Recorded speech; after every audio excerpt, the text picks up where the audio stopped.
மாதா தொலைக்காட்சி நேயர்களுக்கு வணக்கம்.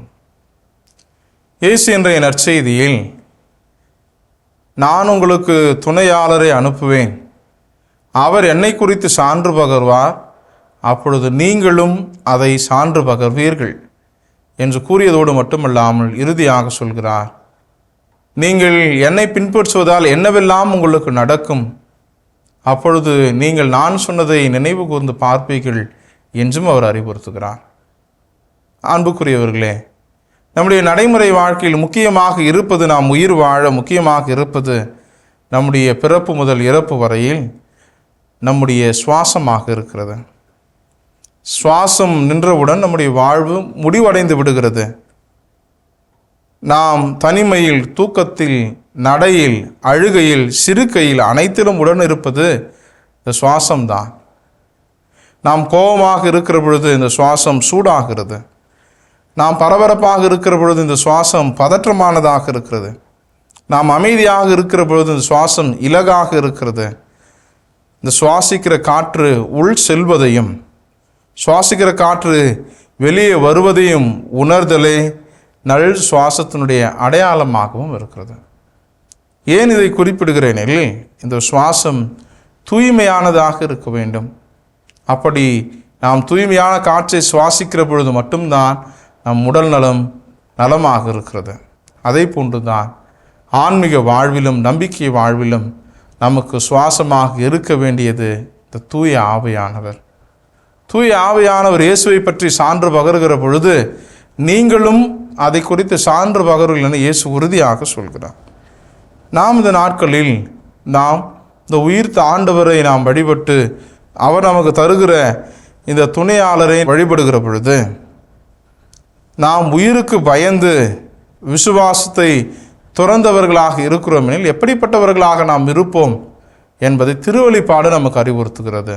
திருவெளிப்பாடு 21வது அதிகாரம் 8வது வசனத்திலே நாம் வாசிக்கிறோம், கோழைகள், நம்பிக்கை இல்லாதோர், அருவருப்புக்குரியோர், கொலையாளிகள், பரத்தமையில் ஈடுபடுவோர், சூனியக்காரர், சிலை வழிபாட்டினர், பொய்யோர் ஆகிய அனைவரும் நெருப்பும் கந்தகமும்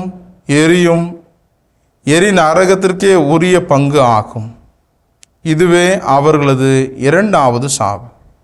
ஏனெனில் நம்பிக்கையற்ற வாழ்வாகவும் தூய ஆவியானவரை புறக்கணித்த வாழ்வாகவும் நம்முடைய வாழ்வு இருக்கிறதெனில் நாம் இத்தகைய தன்மையுடையவர்களாக இருக்கிறோம், இப்படிப்பட்டவர்களாக நாம் இருக்கிறோம் என்பதை நமக்கு சுட்டி காட்டுகிறார்கள். நாம் கடவுள் நம்பிக்கை இல்லாதவர்களாக வாழ்கிற பொழுது எதுவும் நம்முடைய காரியங்கள் கைகூடாதவையாக இருக்கிறது. ஆக இயேசு இன்றைய நற்செய்தியிலே நமக்கு சுட்டி காட்டுவது, நீங்கள் தொடக்கம் முதல் என்னோடு இருந்து வருகிறீர்கள், நீங்கள் நம்பிக்கையை இழந்து விடாதீர்கள். இவற்றையெல்லாம் உங்களிடம் சொன்னேன், உங்கள் தொழுகை கூடத்திலிருந்து விலகி வைப்பார்கள், உங்களை கொல்வார்கள், கடவுள் திருப்பணி செய்வதாக என்னும் காலம் வருகிறது, தந்தையையும் என்னையும் அவர்கள் அறியாமல் இருப்பதால் இவ்வாறு செய்வார்கள். கடவுளுடைய திருப்பணியை செய்வதனால் நாம் விலைக்கு வைக்கப்படுவோம், நாம் கொலை செய்யப்படுவோம் என்பதை இயேசு மெய்ப்பித்து காண்பிக்கிறார். ஆக இன்றைய நாட்களில் இன்றைய குடும்ப வாழ்விலும் சரி, துறவற வாழ்விலும் பல நிலைகளில் பல துன்பங்கள் நமக்கு தொடர்ச்சியாக ஏற்பட்டு கொண்டே இருக்கிற பொழுது நாம் செய்வது, முதலில் கடவுளுடைய வழிபாட்டை நிறுத்துவது, ஆலயத்திற்கு வருவதை நாம் நிறுத்தி விடுவது, அன்பியங்களுக்கு செல்வதை நாம் நிறுத்தி விடுவது. அதோடு மட்டுமல்லாமல், நான் நிறைய கடவுளுக்கு நான் உபயம் செய்தேனே, நிறைய நன்கொடை வழங்கினேனே, இருந்தாலும் கடவுள் எனக்கு நல்வழி காட்டவில்லை, துன்பங்களை தருகிறார் என்பதை தான் நாம் மனதில் நிறுத்தி முதலில் நாம் நிறுத்துவது கடவுளை வழிபடுவது, ஆலயங்களுக்கு செல்வது. ஆனால் இயேசு சொல்கிறார், இவ்வாறு நிகழும் பொழுதெல்லாம் நான் உங்களுக்கு முன்னதே சொல்லியிருக்கிறேனே என்பதை நினைவு கொண்டு பாருங்கள். கடவுளுடைய திருப்பணிகளை செய்கிற பொழுதுதான் அதிகம் துன்பங்களும் சோதனைகளும் நமக்கு வரும் என்பதை இயேசு நமக்கு சுட்டி காட்டுகிறார்.